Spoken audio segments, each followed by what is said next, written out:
של הנוצרים שהמריה, אותו אמא שלו כביכול, כן, נקלטה להיריון מרוח הקודש. שימו לב טוב. אתם שמעתם? רק להבין את הרקע שלה. היא הייתה אשת איש. והיא הלכה וזנתה עם גבר אחר בשם פנדירה. היא הלכה וזנתה עם גבר אחר בשם פנדירה, אותו אדם. זאת אומרת, היא זנתה, היא הייתה זונה פרוצה. זאת אומרת, היא זנתה, היא הייתה זונה פרוצה. והיא עכשיו מה מתיימרת להיות? להגיד שהיא התעברה מרוח הקודש, כביכול לצערנו הרב מהאלוקים.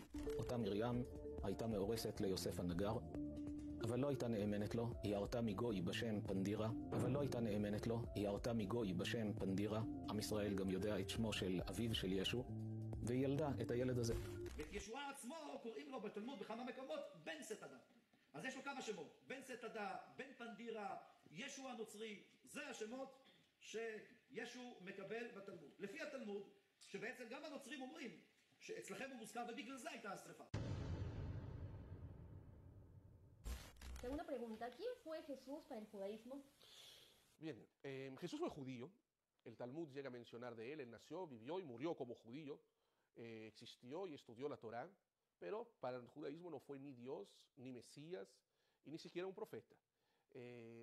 Al contrario, nuestra versión, con el mayor respeto, es que Jesús nació de una relación hasta prohibida, fue fruto de una violación, es que Jesús nació de una relación hasta prohibida, fue fruto de una violación, por lo que desde joven, cuando quería estudiar Torah, los sabios lo apartaban un poco, como vieron sus características, su forma de ser.